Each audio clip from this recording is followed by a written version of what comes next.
and just generally run down, overtrained, and realized underfed, underfueled, had been over leveraging these stressors, these metabolic stressors, on top of the fact that at this point, 4 kids, um, and a career, and just doing life, right? Mhm. Those stressors all count. Those stressors have a count that things that didn't impact you in your 20s that you didn't have, right? Like the career and the family plus age and hormone levels diminishing, growth hormones, sex hormones diminishing. Uh, those stressors of life make a difference.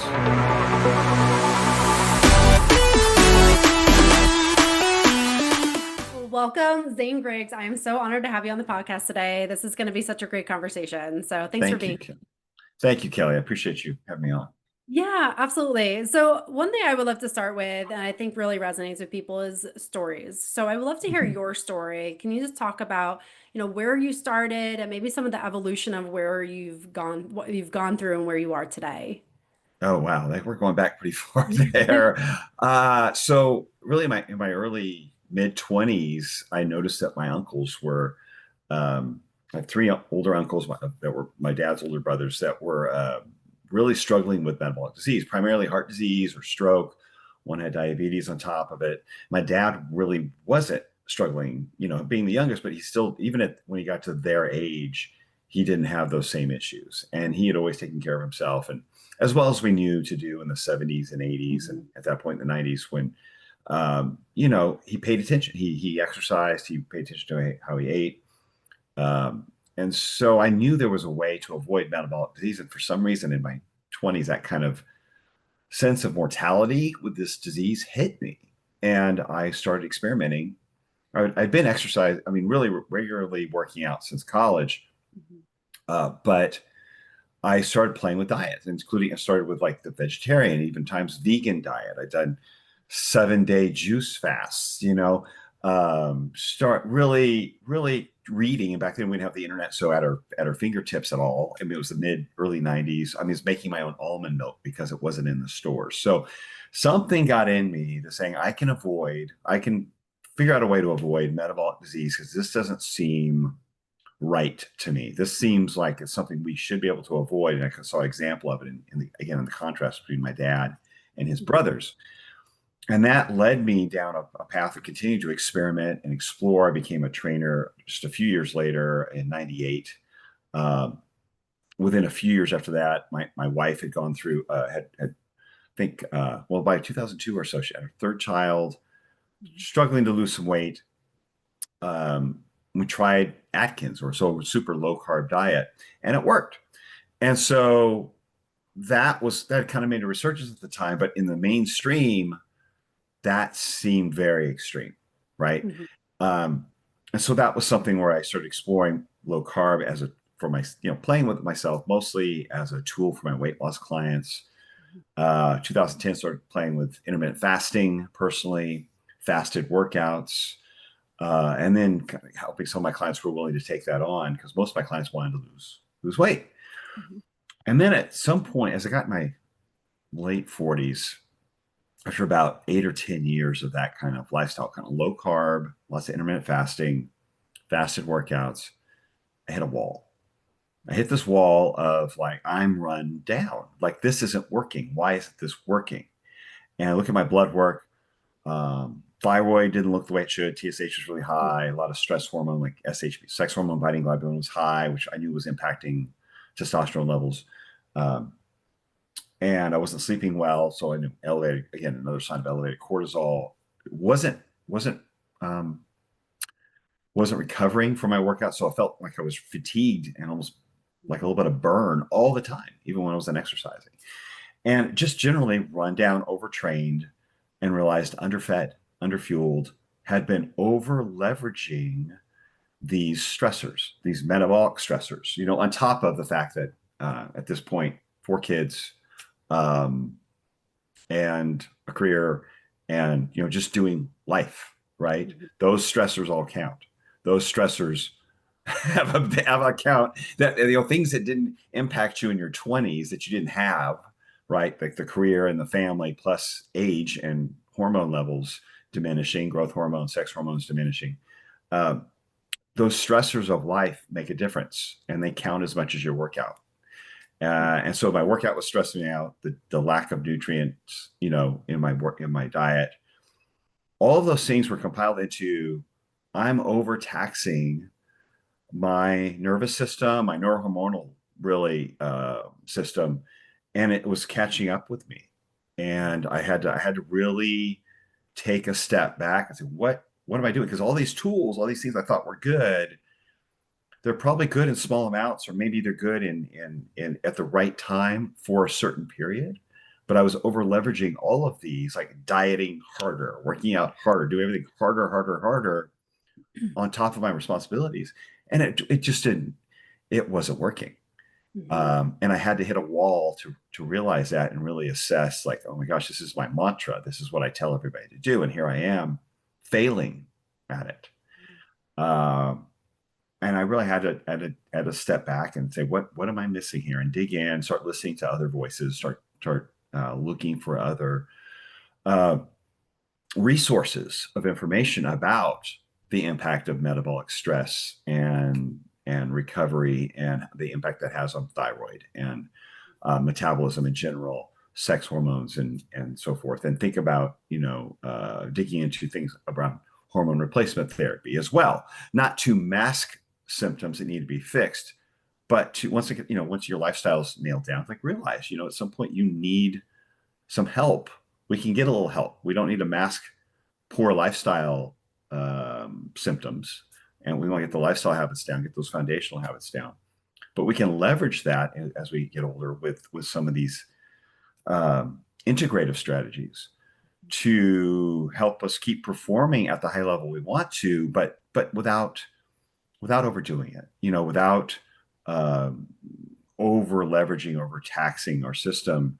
So we really can be there. We're not exhausted at the end of the day. We still have something left to give to our family, to our spouse, to our kids, to the things we really want to do beyond work, in case we have some of those.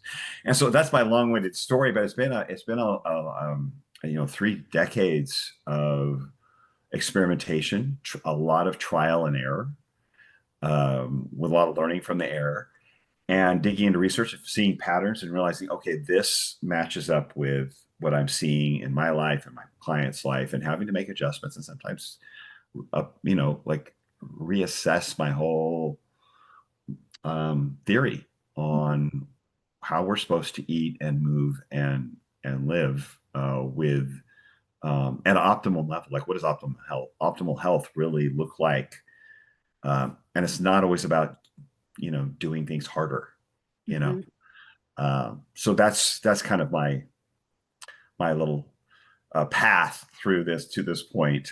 54, um, and I feel like if I could go back to my younger self, I'd have a lot to teach him. Mhm. I'm sure. Yeah. Well, I appreciate you sharing your story because there are so many things that you said that were so relatable. And that story of telling yourself, I have to do more, I have to go harder. And it's like a trap that we can get very much stuck in. And then we compare our current self to our 20 self. And you're like, well, I'm not what I used to Right. be. What's wrong with me? Why can't I keep up with that version of me? And then it's like this cycle we get into that's vicious, and it just leaves us feeling empty. And so I appreciate you sharing your journey. And one thing that I would love for you to speak on is because we can often use our age as like kind of an excuse, like, well, I'm For 40, sure. so doesn't this happen to everybody who's 40, or I'm 50? Doesn't the body, quote, break down? I hear that from so many people. Oh, things are breaking down. Can you talk about those excuses that we might say, or things that beliefs that we have, versus being our own advocate and being proactive about taking our health into our own hands at that point? Sure. Being older, you do things smarter, not harder, ideally, and you're doing that probably in your career or with your family. You become wiser and more efficient because you don't have the energy and the hormones to waste. Right? You have your resources. Let's just think of it this way: your resources are limited, a little more limited than were in your 20s, but that makes you have to budget better with your energy, with what you're paying attention to, with how you treat yourself, with the sleep that you make sure you get, the recovery. And then having eyes on biomarkers like that sometimes your doctor is not looking at, like not just the T4 in the thyroid, but looking at TSH, T4, T3, maybe reverse T3 to see if your thyroid is actually converting into the energy that you need. Uh, Looking at sex hormones, get a baseline, even if you're not symptomatic yet. Where are you at 40? So that you know when you get to 45, 50, oh, that has changed. This is changing. It's moving in a direction that I might want to address. I found a lot of women long before menopause, probably right around sometimes late 30s, early 40s, depending on the stress level in the career and the individual, their testosterone starts dropping around that time where they may benefit from supplementation. Others can sometimes wait till late 40s, depending on what they want to do and how they feel. And that's very individual, especially women, I think more so than men. You go a lot by feel and symptom and not just the ranges. But your doctor may not have an idea of what the optimal ranges are. So you need to know, as being your own advocate, as you said, understand what the optimal ranges are for thyroid, for sex hormones, right? That it's not about being normal for your age, because once you're past 40, you really don't want to be normal for your age. You want to be in great shape. But Yeah. when it comes to hormone markers and biomarkers, you don't want to be the average of everyone else for your age. And unfortunately, the biomarkers on a lot of the blood work that your doctor's using, it's just an average of the population. Let's take a look around. The average of the population in the US is sick. So to fit into the range of average or sick is not my goal. And so knowing those optimal ranges for testosterone, for estrogen, progesterone, some of those menopausal, when you're menopausal and you're targeting those are pretty locked in, but there's some variation for it. But like testosterone, thyroid, you want to know what's ideal for you, and it may not be what's ideal for your friend, and it may not be what your doctor thinks is ideal.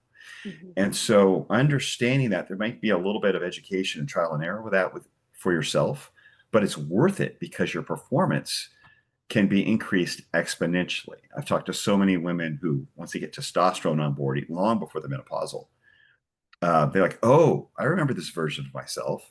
I feel so much better. I have so much, the brain fog's gone, the energy's back, the libido's back. Um, you know, there, I have one who's a singer, a client who's a singer, and she's in her 50s now, and she adds testosterone back. She says, I haven't hit these notes since my 30s. She's hitting high C's and notes that she hasn't because her voice and her vocal cords are recovering and they have the strength to hit those now. She's still performing. And so there's a there's I always recommend the foundations, get the diet, the exercise, and the recovery in there. Those are foundational. And then we can build on those with other things like peptides and hormones. But start looking at the biomarkers that are indicators that start to move as you age, so you at least know where you are, and then and be aware of the choices you have to enhance those if you choose to. You have a say in it because you've educated yourself. You've become your advocate, because again, these doctors have stopped being trained on hormone replacement, for instance, because since the Women's Health Initiative was probably one of the biggest tragedies to hit women's health. It was the first study we had on women who weren't pregnant. So we had studies on pregnant women. First study ever was in the 90s for women's health, which is ridiculous. Crazy. Yeah. And then they had this study that was so flawed, and they created this big press conference around this very flawed study that scared the crap out of everybody, including doctors. And then suddenly, after hormone replacement had been taught med school, practiced by doctors for like 2 decades, Mhm. suddenly stopped. And we've got a whole almost generation of women, at least 20 years women, who are now in their 60s plus, who have missed out on the opportunity and the education and the offer to improve their hormone health, which could, as we're seeing more and more now, greatly reduce the risk of disease, heart disease, osteoporosis, and neurodegenerative disorders. Uh, so among other things, not to mention uh, muscle mass, sex drive, maybe a happier marriage. You know, um, so that I think this is why it's so important to note, to not just abdicate this authority and this understanding to your doctor or your NP, but really, like you said, become your own advocate and understand what your targets are and know what you need or what you want to try at least to see what you can do to optimize your health. Again, another long-winded answer, but I deal with this all the time, and we're not in a place where we can continue to just let someone else completely manage our health. Mhm.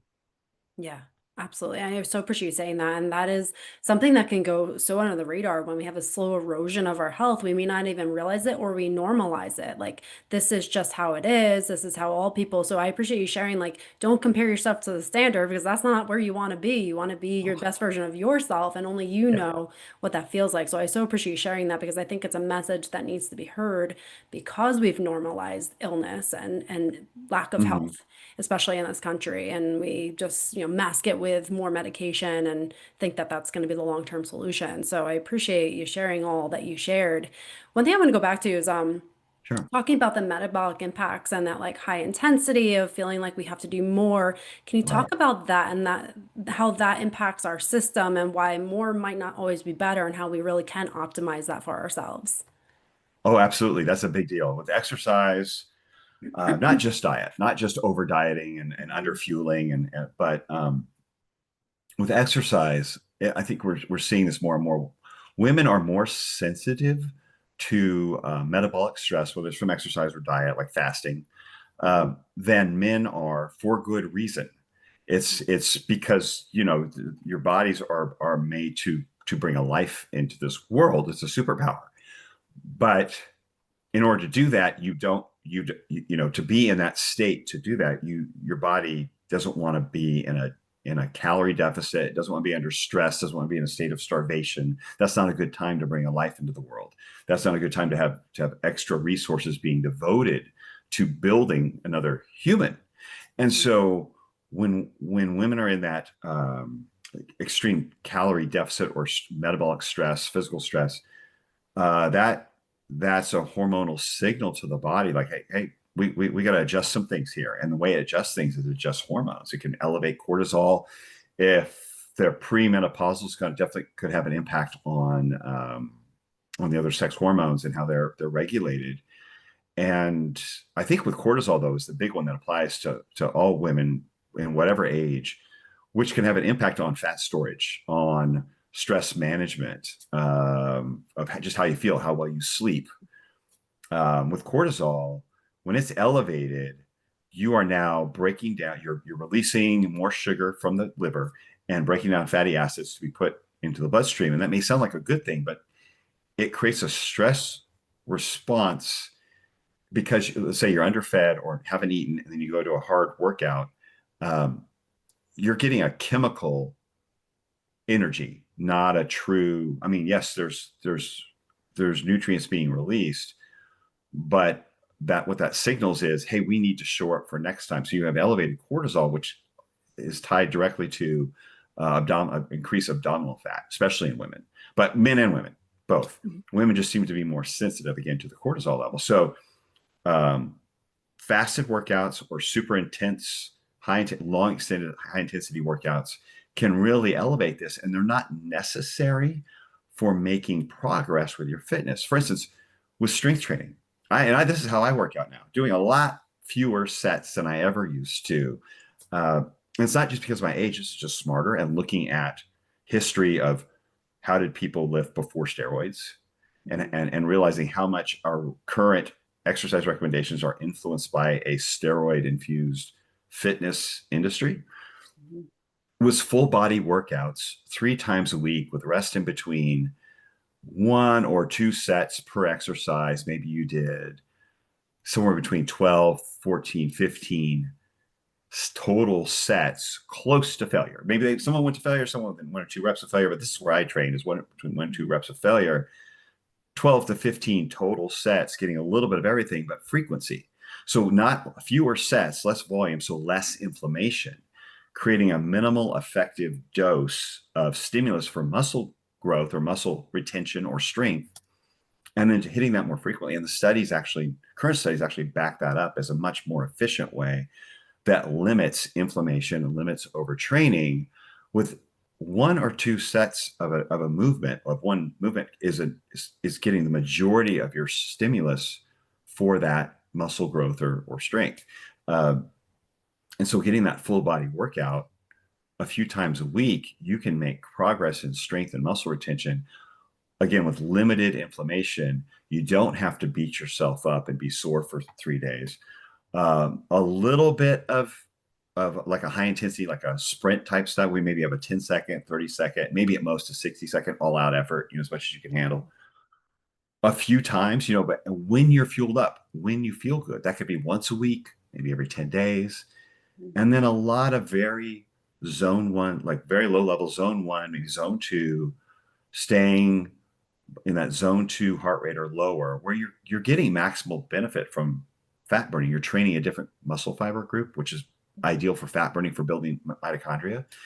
And it's building up that fat burning efficiency for which is what's happening through most of your day, right? When you're at your job, you're doing things around the house, you're out, running your errands, you're in that zone one, zone two, burning fat ideally because you're using those type one muscles mostly.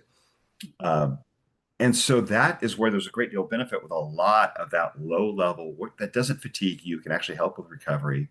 You're not going to be overly sore or worn out from it.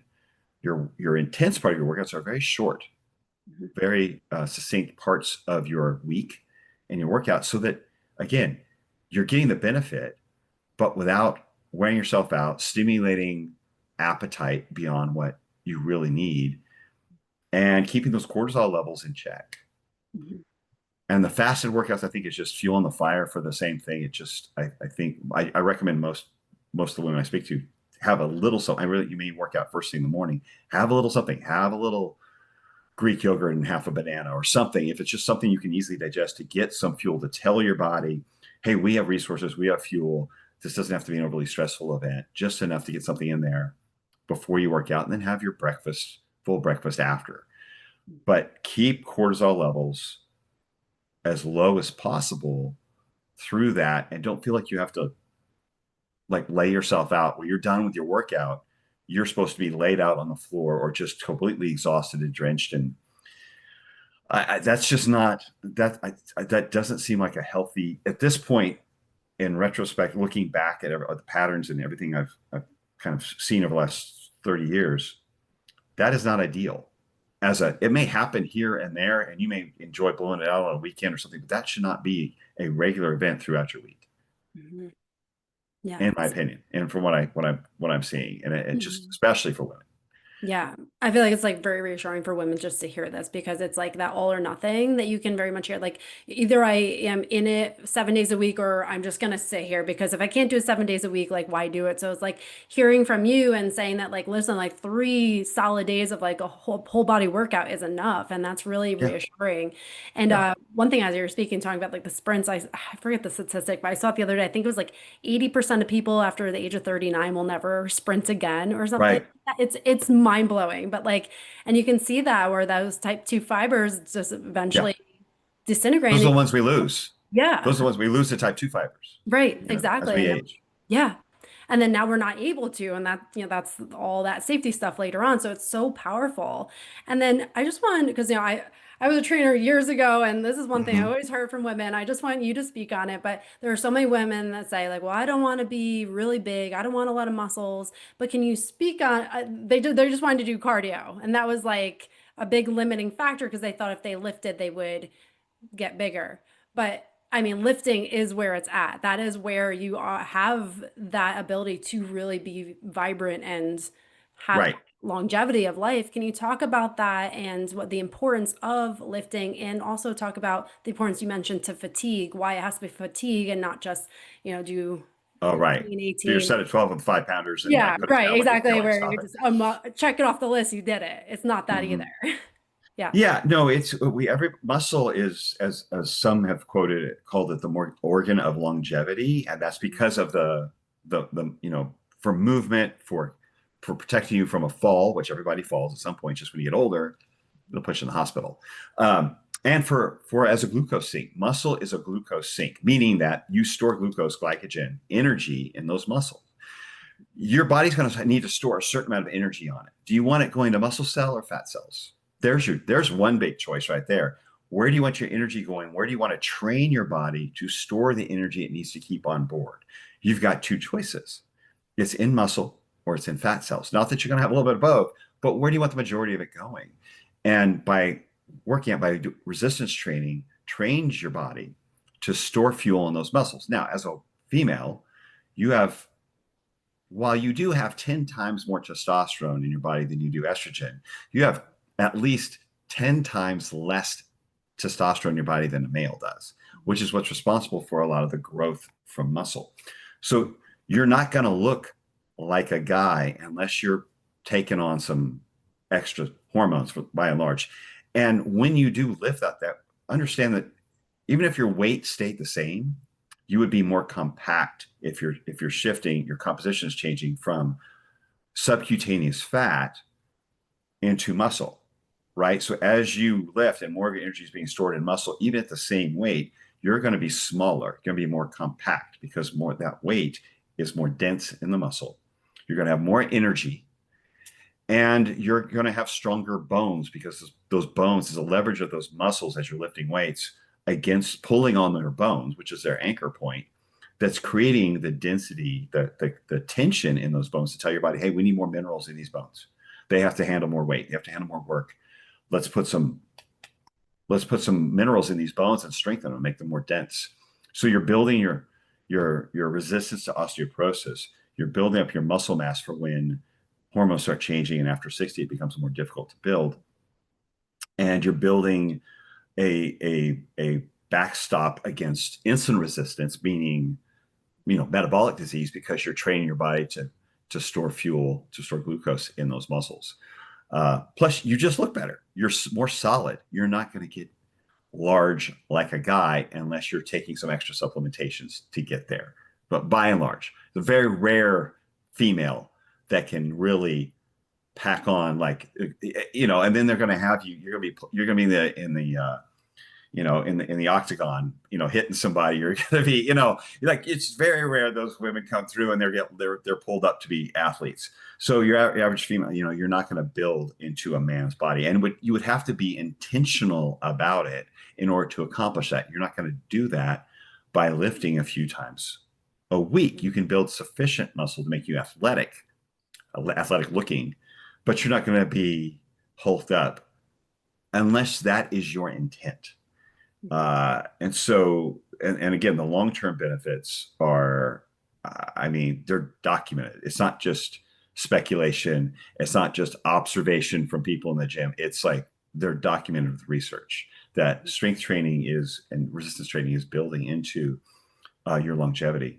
With regards to how far you take it, I think going all the way to failure creates a certain amount of inflammation that is you need to recover from and can take longer to recover from. And so I don't think it's totally necessary to get the benefit. It's if you do it, fine, maybe limit that. Mm-hmm. There's what builds muscle and strength is something called mechanical tension. And so if you're mechanical tension is like maybe if you pushed a set too close to failure, you felt that involuntary slowing of the rep speed. So you're moving through it, you're moving through those reps, and all of a sudden, even though you're using maximal effort, all of a sudden the rep speed starts to slow down. You just can't complete that movement quite as quick, even though you're using the same amount of effort you did from the beginning. And so it's last 4 to 6 reps usually before failure where you start feeling that mechanical tension when things are slowing down. That mechanical tension is what stimulates more protein to be stored in the muscle fiber.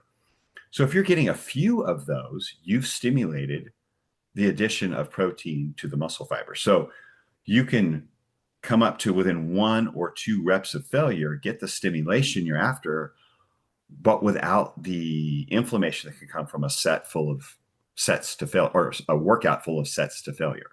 Mm-hmm. And so there's where I think it's a sweet spot.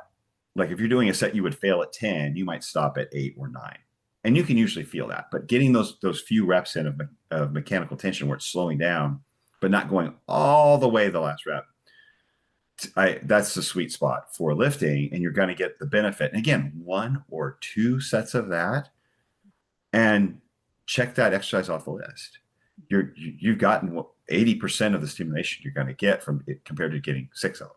You're doing 6 sets. So it's it's really doesn't have to be difficult to get what you need from resistance training in a probably a 40-45 minute workout, and no one's having to drag you off the gym floor, because you're still going to feel energetic. You're still going to have your your you're not going to be wiped out. Let me put it that way. It doesn't have to look like the end of an hour-long HIIT routine, Hmm. where you're just completely exhausted, wiped out, and 3 hours later you're like, "Where's the ice cream?" or you can't pass the donuts without like twitching, because your body's trying to compensate and replace all those calories and the cortisol stimulating Hmm. hunger.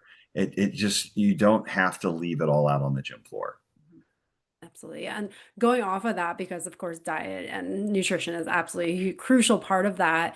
And for so many women who are just exhaustively working or taking care of families, like the first thing that you often reach for is like those processed foods, the Yeah. sugars, unfortunately, and which also affect cortisol. Can you talk about how to integrate better choices without feeling like you have to go all the way to the other extreme of being like completely, Oh, clean? well, I definitely recommend whole single Hmm. ingredient food to be 90% of your diet. Hmm. Um, as we look back, quick history lesson, you go back Hmm. to 1901, the obesity rate was 1%. Early 1900s, most cardiologists never saw a heart attack or heart disease. It was so rare. In 1930, so just 100 years ago, the type 2 diabetes only impacted about 1/3 of 1%. So like Hmm. 0.3% of the population. So this current level of metabolic disease we're seeing with obesity, type 2 diabetes, and heart disease is new. We've created it in the last 100 years. You know what else we created in the last 100 years? Processed food. Hmm. The processed seed oils, the highly processed grains that are not made the way our ancestors treated grains, and the and a lot of processed sugar. And you combine processed fat, processed sugar, grains. You've got this metabolic bomb. Hmm. Anytime you combine sugar or carbs and fat in a large amounts in one food and a low protein, you're got a fat storage situation going on there. When you have processed food like that with the seed oils and the chemicals and all the other ingredients that we have in these foods, you create a level of oxidative stress that we've never seen before from our food. When we metabolize food, there's a little bit of oxidative stress, but it's because it's coming in a whole food matrix where there's antioxidants and other food chemicals in that matrix. Those antioxidants can offset the oxidative stress from metabolism that's normal, and we don't have the level of oxidative stress or metabolic disease. But we've created foods because we've extracted them, like the seed oils, for instance, Hmm.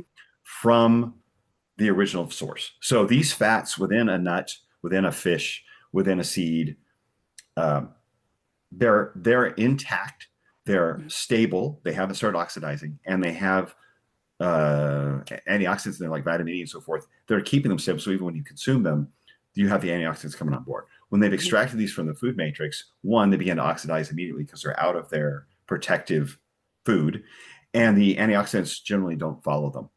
Hmm. So what we have is over time of processed foods is the buildup of foods that create a lot more oxidative stress. And these without the antioxidants, and so this buildup of oxidative stress impacts our mitochondria, which then through a process I won't go too far into, but leads to basically your mitochondria make your energy. And so Hmm. if they're damaged, you make less energy, which means your brain says, "Hey, we got a problem." Turn on the hunger hormones, tell the liver to start spitting out some blood sugar. And by the way, don't it tells the liver don't respond to insulin. When the insulin is released to take that sugar away, liver's supposed to shut off the sugar, and it doesn't. And so we have this process of elevated blood sugar, elevated insulin, elevated hunger hormones. Not fun. That's Yeah. disease. That's Hmm. diabetes. But we have it coming as a baseline, which then leads to the fat gain. So it's not the fat gain or the fat or being obese that leads to these things. It is this chemical process that begins in our mitochondria from these processed foods that leads to a limited access to body fat, elevated blood sugar, most of which is being stored as body fat, and increased hunger hormones to offset the damage from the oxidative stress. That leads to the disease. So I hope that wasn't too sciencey, but No, it's I good. want people to understand it's not just Yeah. correlative. It's not just, oh, the Right. timing of these foods and the timing of the increase of diabetes, heart disease, and obesity. Mhm. There's a mechanism of impact on our very energy system, which throws the whole system out basically out of whack to Mhm. start trying to offset the damage and create more energy for these cells that are Yeah. suffering, trying to dealing with this oxidative stress Mhm. from our food, and we've created it. Yeah. So to answer your question, um, you can eat a balanced diet. You don't have to do an extreme diet to be Mhm. healthy. You might do some hacks, some tweaks, some things that you feel like will work for you, and that's your experimentation to Mhm. reverse something or to make a quick weight loss. If you want to do that, realize those things are not, in my opinion, long-term solutions because your body is so adaptive. It will adapt to an energy deficiency Mhm. or a nutrient deficiency, sometimes by lowering your thyroid, lowering your metabolism. Mhm. And so they may work for a short time, but eventually, like a low calorie diet, Mhm. you're only on a low calorie diet. If you're on a low calorie diet for 6 months, by the end of 6 months, you're no longer on a low calorie diet. Your body's adapted to that. Mhm. Now it's Mhm. just your normal calorie diet. Mhm. Um, so if we were all still eating whole cuts of meat, whole food, fruit, veggie, grain, whatever, like a potato, white rice, that kind of thing, we wouldn't have metabolic disease Mhm. because we have 9, 10,000 years of history, recorded history of eating these foods without an epidemic of metabolic disease. This is so new.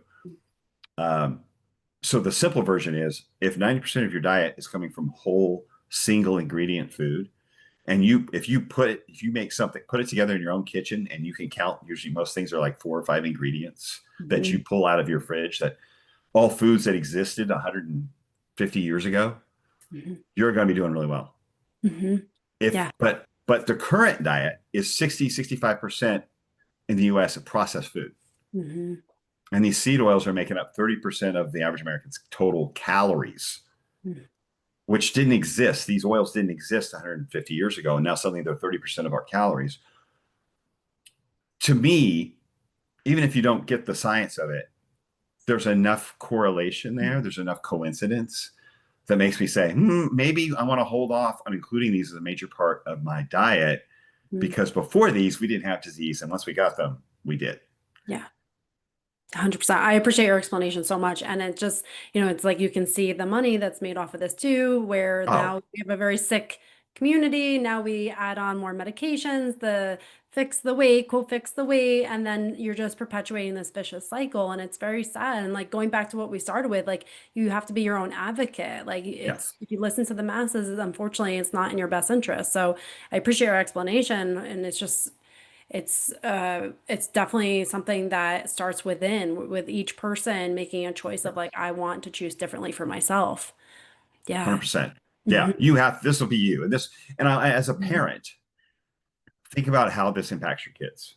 Think Hmm. about the example you're setting for your kids. And let me tell you something, it doesn't get any easier keeping up with them when you get in your Hmm. 40s and your 50s. Yeah. Um, and you want to be there for grandkids. But set the example. I've got 3 kids in their 20s.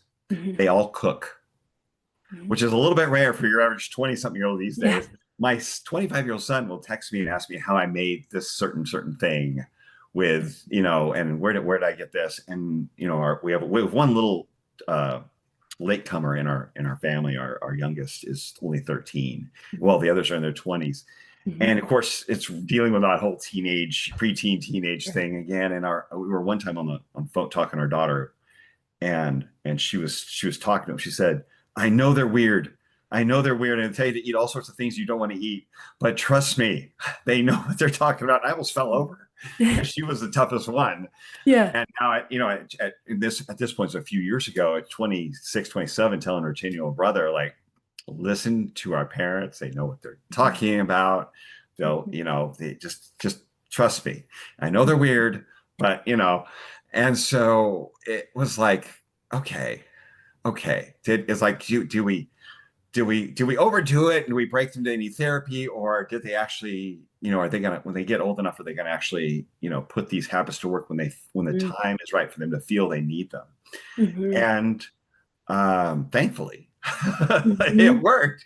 Yeah. And they all pay attention to their health, and they pay attention to how they eat, and they exercise, and it's just and it's on their own, and they're asking us for advice, and that's rewarding to know that Mhm. I passed on a habit or a example of Mhm. health to my kids. Yeah, absolutely. Ed Milet talks about that, where most things are caught, not taught. You can teach them all the right things, but they're going to be watching you as an example, and they're going to live off of that example. So it's so powerful. And here's a testament to that example that you've lived and now has been passed on, and hopefully will Yeah. continue on to the next generation after them. So it's powerful. And one thing I want to go into, because this is a big thing where like when you start to make changes, so many people rely on willpower. Like, this is it. I'm going to put on the calendar. I'm going to Mm. start this day, and I am going to succeed. And then unfortunately, most drop off after about 30 days or if not sooner. Can you talk about the driving force to making long-lasting changes and why willpower might not be the best option? Yeah, there's willpower will run out of gas. I Hmm. mean, it just doesn't, when you're doing something difficult or making a big change, Hmm. willpower will only get you so far. It might get you started. Hmm. Use it to Yeah. set yourself up for success. But the best thing to do is to set up a strategy and a schedule that's sustainable, Hmm. that doesn't create more stress than it's alleviating. So if you're making a big change, maybe you start with one or at most two big changes at a time. Like Hmm. sometimes your goals shouldn't necessarily be weight. You might have a long-term weight loss goal, but your short-term goals are, you know, resistance training 2 or 3 times this week, Hmm. making sure I walk at least a mile, 4 times this week.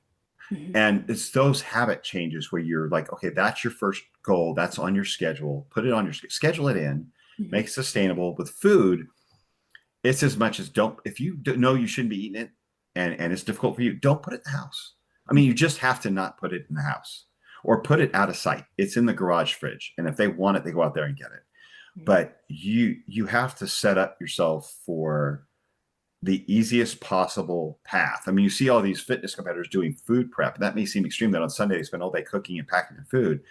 But if you don't pack your lunch or make sure you know the night before, hey, I'm going to have this for breakfast and it's here, Hmm.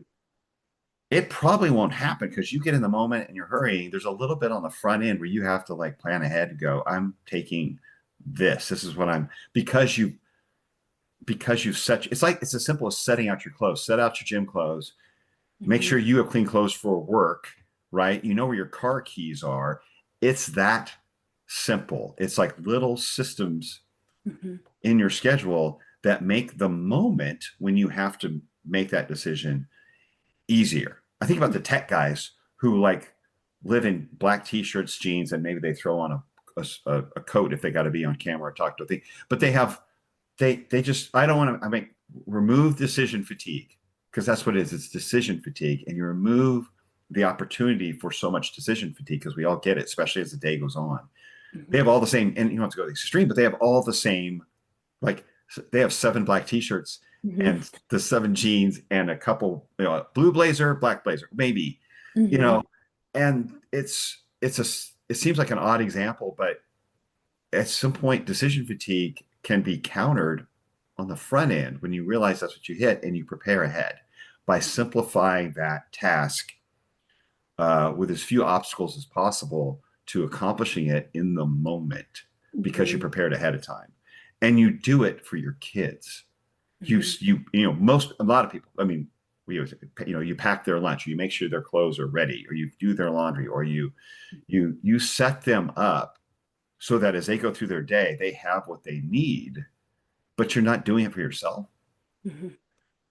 Yeah. And that doesn't equate to success long term. That equates to rundown, you know, Hmm. uh, poorly fed, Hmm. um, and again, not just not taking care of yourself. I mean, everything from your workout, your recovery time, your food, work it into your schedule.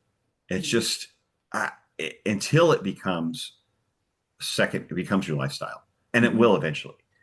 Yeah. But that's my bet. It's like eliminate that risk of decision fatigue Hmm. before you get there.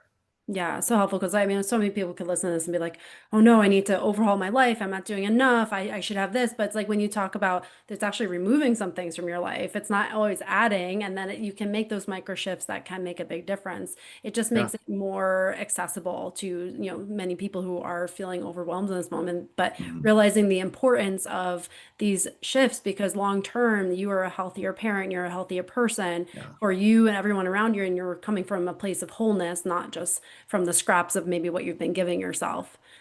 Right. I mean, Yeah. life is hard enough. It's busy enough. When you have Yeah. kids, it's if you know, if and career, it's like it's exhausting. Hmm. But there's the things you can do to help yourself succeed better at that and at your health. They don't have to be at odds with each other.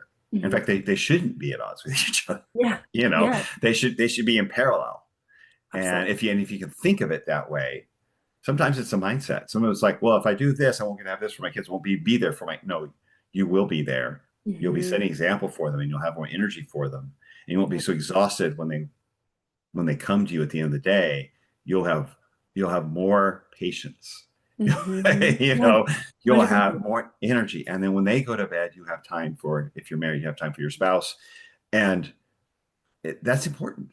That's Hmm. so vital to have energy for your relationships Hmm. that and instead of all of your energy and then stress going into the demands of the day of the schedule of the day with this career getting them off to school kids and all the appointments and if that's where all of your best energy is going it's responsibilities we all have them we don't neglect responsibilities Hmm. but there's a way to have more of you for those relationships as well, and we can't neglect the relationships in place of responsibilities. They again they should be in parallel. Mhm. Yeah, I love that. And such a great point that going from either or to both and knowing that like that rising tide raises all ships. It's like when you sleep well, think about how much more tolerance and buffering you can do during the day. It's just like one little piece, but every aspect of that just makes every other aspect easier. So it's just amazing. And it's such a huge point there for anyone who's like, okay, how do I integrate this? But it's like you literally can just give yourself a more expansive Yeah. perspective on life when you start to honor yourself and your health. So I so Mhm. appreciate that. And for someone who wanted to connect with you, and I know you said you had a great resource that they can reach, can you share that? Oh, sure. Yeah, it's called Free 40 Plan. It's at free40plan.com. So it's just a Mhm. basically how I would kind of a quick overview, a few pages of how I would approach a client with diet, Mhm.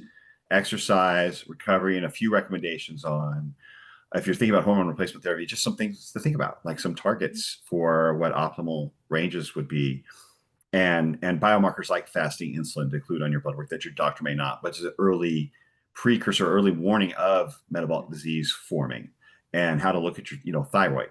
So just a few notes and a short overview, but it's overview, excuse me, but it's free40plan.com. If you're looking for my socials, I'm pretty active on Instagram at Zane Griggs Fitness, but zanegriggs.com has all my socials listed. So if that's, you can find me there, find where to link with me there. But the free 40 plan, I think, is a great resource for people who are looking just to get a little more insight as to like what we've discussed today. Mhm. Yeah, absolutely. I'll put everything in the show notes. So Yeah. definitely grab that resource, connect with Zane. I am so grateful for everything you shared today. I know it's going to benefit someone. Just plant that seed of that they can make those changes in their life and experience life in it through a different perspective. So thank you so much. Thank you, Kelly. Appreciate it. Absolutely. Again, for anyone who's listening, share this episode. If you found benefit in it, share with someone who could also benefit from it. And again, thank you so much for tuning into Rewiring Health.